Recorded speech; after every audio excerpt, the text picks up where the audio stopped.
जय श्री राम। आइए आगे सुनते हैं श्री शिव पुराण में मुक्ति और भक्ति के स्वरूप का विवेचन। ऋषियों ने पूछा, सूत जी, आपने बारंबार मुक्ति का नाम लिया है, यहाँ मुक्ति मिलने पर क्या होता है? मुक्ति में जीव की कैसी अवस्था होती है, यह हमें बताइए। सूत जी ने कहा, मैं ऋषियों, सुनो, मैं तुमसे संसार क्लेश का निवारण तथा परमानंद का दान करने वाली मुक्ति का स्वरूप बताता हूँ। मुक्ति 4 प्रकार की कही गई है: सारूप्या, सालोक्या, सानिध्या तथा चौथी सायुज्या। इस शिवरात्रि व्रत से सब प्रकार की मुक्ति सुलभ हो जाती है। जो ज्ञान रूप अविनाशी, साक्षी, ज्ञानगम्य और द्वैत रहित साक्षात शिव हैं, वे ही यहाँ कैवल्य मोक्ष के तथा धर्म, अर्थ और काम रूप त्रिवर्ग के भी दाता हैं। कैवल्य नामक जो 5वीं मुक्ति है, वह मनुष्यों के लिए अत्यंत दुर्लभ है। मुनिवरों में उसका लक्षण बताता हूँ, सुनो।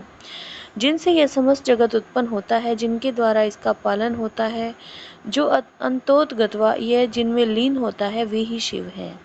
जिनमें यह संपूर्ण जगत व्याप्त है, वही शिव का रूप है। मुनिवरों, वेदों में शिव के 2 रूप बताए गए हैं, सकल और निष्कल। शिव तत्व सत्य, ज्ञान, अनंत और सच्चिदानंद नाम से प्रसिद्ध है। निर्गुण, उपाधि रहित, अविनाशी, शुद्ध व निरंजन है। वह न लाल है न पीला, न सफेद है न नीला, न छोटा है न बड़ा, न मोटा है न महीन। जहाँ से मन सहित वाणी उसे न पाकर लौट आती है, वह पर ब्रह्म परमात्मा ही शिव कहलाता है। जैसे आकाश सर्वत्र व्यापक है, उसी प्रकार यह शिव तत्व भी सर्वव्यापी है। यह माया से परे, संपूर्ण द्वंद्वों से रहित और मत्सरता शून्य परमात्मा है। यह शिव ज्ञान का उदय होने से निश्चय ही उसकी प्राप्ति होती है। अथवा द्विजों, सूक्ष्म बुद्धि के द्वारा शिव का ही भजन ध्यान करने से सत्पुरुषों को शिव पद की प्राप्ति होती है। संसार में ज्ञान की प्राप्ति अत्यंत कठिन है, परंतु भगवान का भजन अत्यंत सुकर माना गया है। इसलिए संत शिरोमणि पुरुष मुक्ति के लिए शिव का भजन करते हैं। ज्ञान स्वरूप मोक्षदाता परमात्मा शिव भजन के अधीन है। भक्ति से ही बहुत से पुरुष सिद्धि लाभ करके प्रसन्नता पूर्वक परम मोक्ष पा गए हैं। भगवान शंभु की भक्ति ज्ञान की जननी मानी गई है, जो सदा भोग और मोक्ष देने वाली है। वह साधु महापुरुषों की कृपा प्रसाद से सुलभ होती है। उत्तम प्रेम का अंकुर ही उसका लक्षण है।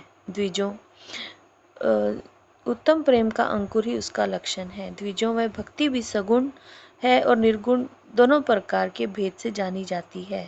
फिर वैधि और स्वाभाविकी, ये 2 भेद और होते हैं। इनमें वैधि की अपेक्षा स्वाभाविकी श्रेष्ठ मानी गई है। इनके सिवा नैष्ठिकी और अनैष्ठिकी के भेद से भक्ति के 2 प्रकार और बताए गए हैं। नैष्ठिक की भक्ति 6 प्रकार की जाननी चाहिए और अनैष्ठिकी की 1 ही प्रकार की। फिर विहिता और अविहिता के भेद से विद्वानों ने उनके अनेक प्रकार माने हैं। उनके बहुत से भेद होने के कारण यह विस्तृत वर्णन नहीं किया जा रहा। उन दोनों प्रकार की भक्तियों के श्रवण आदि भेद से 9 अंग जानने चाहिए। भगवान की कृपा के बिना इन 2 भक्तियों का संपादन होना कठिन है और उनकी कृपा से सुगमता पूर्वक इनका साधन होता है। द्विजों, भक्ति और ज्ञान को शंभु ने एक दूसरे से भिन्न नहीं बताया, इसलिए उनमें भेद नहीं करना चाहिए। ज्ञान और भक्ति दोनों ही साधक को सदा सुख देते हैं। ब्राह्मणों, जो भक्ति का विरोधी है, उसे ज्ञान की प्राप्ति नहीं होती। भगवान शिव की भक्ति करने वालों को शीघ्रता पूर्वक ज्ञान प्राप्त होता है। अतः मुनीश्वरों, महेश्वर की भक्ति का साधन करना आवश्यक है, उसी से सबकी सिद्धि होती है, इसमें संशय नहीं है। मैं ऋषियों, तुमने जो कुछ पूछा था उसी का मैंने वर्णन किया है।